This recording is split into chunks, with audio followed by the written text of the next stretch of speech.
làm gì nhỉ cho bà phao nãy chưa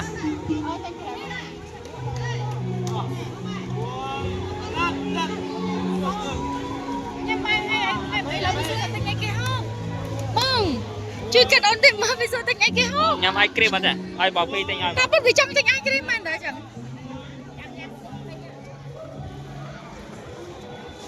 nhằm một phi à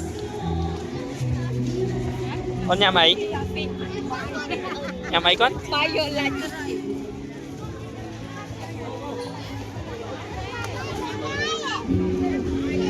chà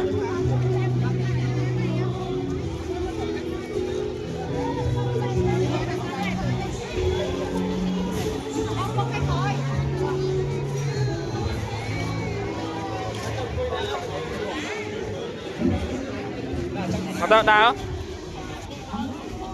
Kompak oi oi.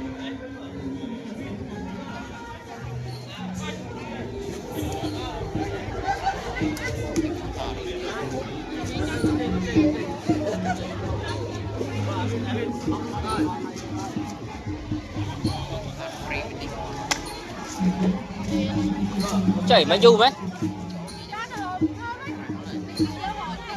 Về nhỉ. Đặt tụi nhá. Mà.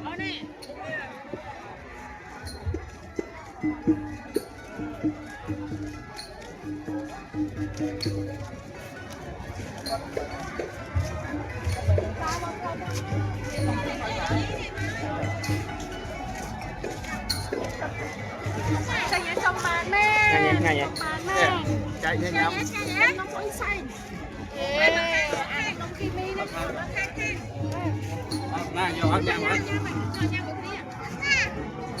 Ôi thật nhá, mà con nói đâu. Ba mẹ clean không? Ba mới được. Ba con bái không? Ai mà mắt không? Ai cho ai con mà mắt không? Halo. Halo. Ai nha mà.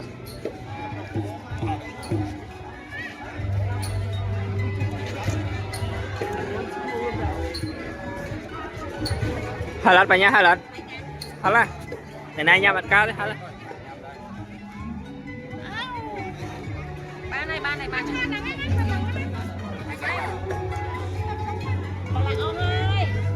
Tụm tặng nè.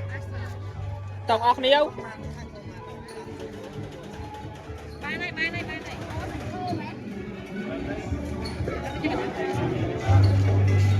Chào.